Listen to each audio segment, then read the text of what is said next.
Hello दोस्तों, आपका स्वागत है सत्यम एकेडमी में यूट्यूब चैनल में। मैं आज एक बहुत ही अच्छे टॉपिक में बात करने वाला हूं। जैसा कि इस समय सभी लड़कों का प्रैक्टिकल चल रहा है और प्रैक्टिकल के बारे में आप लोगों से कुछ चर्चाएं करना चाहूँगा। जैसे कि मैंने चार्ट बना के रखा हुआ है, देख सकते हैं आप लोग। ये हैबर विधि से अमोनिया का निर्माण। हैबर विधि से अमोनिया के निर्माण में जैसे कि एग्जामिनर क्वेश्चन कैसे पूछते हैं, ये टॉप 17 क्वेश्चन मैंने लिखे हुए हैं। इसके बाहर से आपसे कहीं से क्वेश्चन नहीं पूछेंगे, आपको इतना ही तैयार कर लीजिएगा, इतने में सारे क्वेश्चन वो फंस जाएंगे। जैसे कि पहला क्वेश्चन मैंने लिख रखा है यहाँ पे, अमोनिया का सूत्र क्या होता है। अमोनिया का सूत्र NaS3 होता है। और दूसरा क्वेश्चन जैसे कि मैंने लिख रखा है, अमोनिया के निर्माण में नाइट्रोजन और हाइड्रोजन का अनुपात कितना होता है। तो 1:3। अमोनिया के निर्माण में कौन सा उत्प्रेरक प्रयुक्त होता है। उत्प्रेरक का मतलब ये होता है कि जैसे कोई भी रासायनिक अभिक्रिया में वो कोई भी रासायनिक अभिक्रिया होगी, जैसे कि होती है H2 plus O2 2H2O।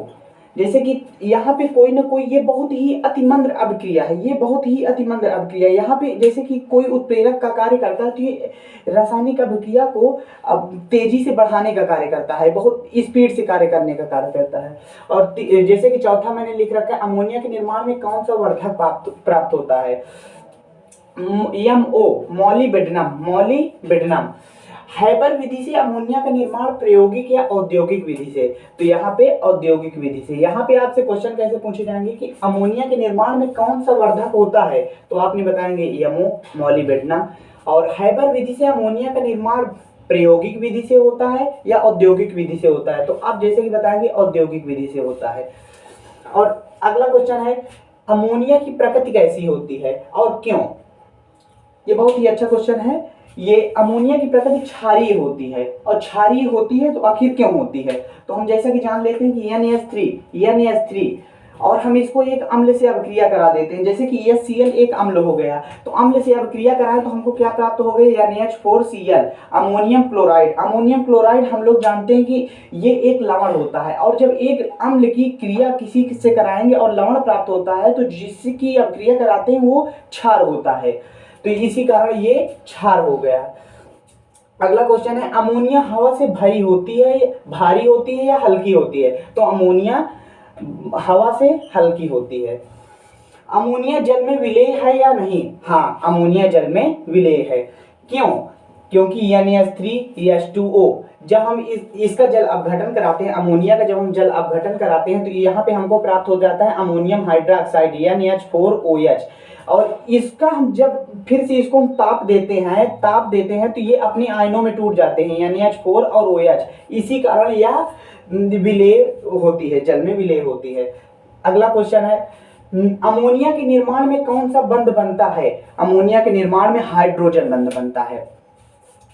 Ammonia का अणुभार कितना होता है। अमोनिया का अणुभार NaS3 नाइट्रोजन 14, एक हाइड्रोजन पर 1 और 3 पर 3, 14 3 17, यहाँ पे 17 हो जाएंगे। और ये अगला इंपॉर्टेंट क्वेश्चन है, अमोनिया के उपयोग।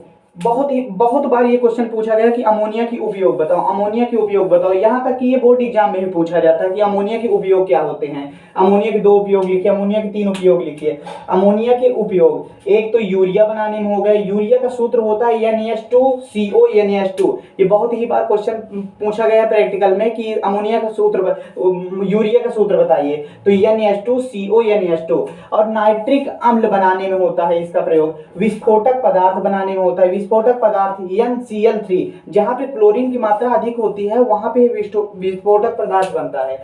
अगला, अमोनिया पर नाइट्रोजन परमाणु पर संकरण कितना होता है। जो अमोनिया होता है NaS3 जो होता है, इसमें जो है NaS3 होता है, इसमें नाइट्रोजन पर संकरण कितना होता है, sp3 होता है।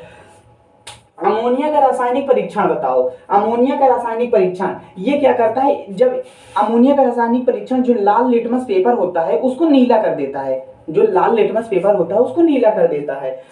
अगला है, NaS3 में नाइट्रोजन और हाइड्रोजन के बीच कोण कितना होता है। बहुत ही बार ये क्वेश्चन पूछा गया और बहुत ही अच्छा क्वेश्चन है। इंपॉर्टेंट क्वेश्चन है ये, बोर्ड एग्जाम के लिए एक बहुविकल्पी में बहुत अच्छा क्वेश्चन है ये। 106.7 डिग्री का कोण बनता है। अमोनिया में ताप का प्रभाव, अमोनिया में ताप का प्रभाव कैसे होता है ये हम देखेंगे। जैसे हम इसका अमोनिया के 2 अणु ले लिए हैं, इसको हम 1700 डिग्री सेल्सियस में, 1700 डिग्री सेल्सियस में हम इसको ताप देते हैं तो ये N2 और 3H2 में ये विभक्त हो जाता है, ये टूट जाता है और ये रिवर्सिबल रिएक्शन है, ये रिवर्सिबल रिएक्शन है। और N2 और H2 3H2 की जब ये रिएक्शन होती है तब ये 2NH3 बन जाता है। अगला क्वेश्चन है अमोनिया का रासायनिक गुण 2NH3 प्लस COCl2।